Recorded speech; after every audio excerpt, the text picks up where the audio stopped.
नेपालले भारतको धेरै ठाउँमा सिमाना मिचेको छ भनेर, धेरै ठाउँमा होइन, एक ठाउँमा पनि 1 इन्च पनि भारतको जमिन नेपालले मिचेको छैन। सम्पूर्ण रूपमा असत्य, झुट,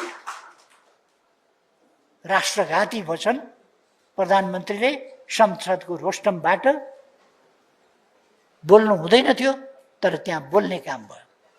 कसको हितको लागि, कसको पक्षमा? यो नेपालको अहितमा, नेपालको विपक्षमा यत्रो देशद्रोही कुरा गर्दा यो कसको पक्षमा, के का लागि बोलियो?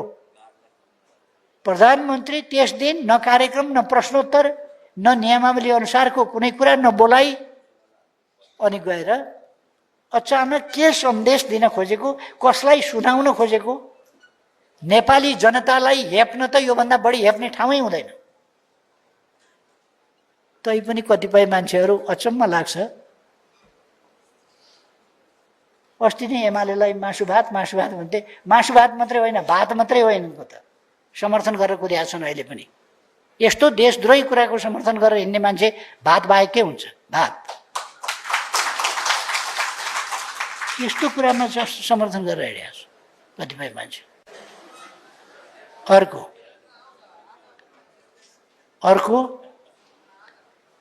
अरू देशलाई घसिटेर ल्याएको छ, संवाद भइराखेको छ अरे।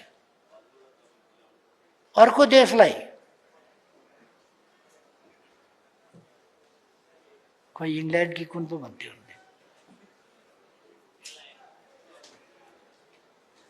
अर्को देशलाई सामेल गर्ने, द्विपक्षीय सिमानाको वार्तामा अर्को देशलाई पनि सामेल गर्ने,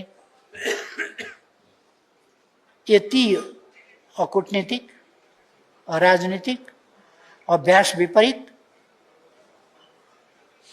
यस्तो कुरा पनि बोलिन्छ। हामी हाम्रा छिमेकीहरूसँगको कुनै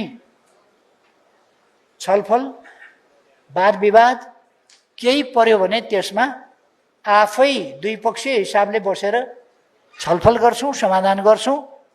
अर्को तेस्रो पक्षलाई त्यहाँ सामेल गर्दैनौं। प्रधानमन्त्रीले भने यो नेपालको नीति हो। हामीले यो प्रक्रिया अगाडि बढाइसकेका छौं। नेपाल तपाईको घरको सम्पत्ति होइन। नेपाल भनेको तपाई जन्मिनुभन्दा धेरै अगाडिदेखिको यो देश हो। यस देशले आफ्ना राष्ट्र सम्बन्धी, छिमेक सम्बन्ध सम्बन्धी, परराष्ट्र नीति सम्बन्धी, राष्ट्रिय हित सम्बन्धी, नीति सम्बन्धी अनेक कुरामा स्थापित नीतिहरू तय गरेको छ, अगाडि बढाएको छ। एकछिन कोही भुलचुकले गायकी त्रिशूल जस्तो प्रधानमन्त्रीमा आइपुग्यो भवितव्यले भन्दैमा देशको बारेमा जथाभावी गर्न मिल्दैन र दिइने छैन। त्यो कुरा म राख्न चाहन्छु।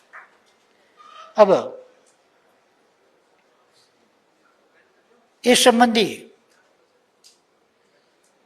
थुप्रै विश्लेषण गर्नुपर्ने, व्याख्या गर्नुपर्ने, विरोध गर्नुपर्ने, खेद गर्नुपर्ने कुराहरू छन्।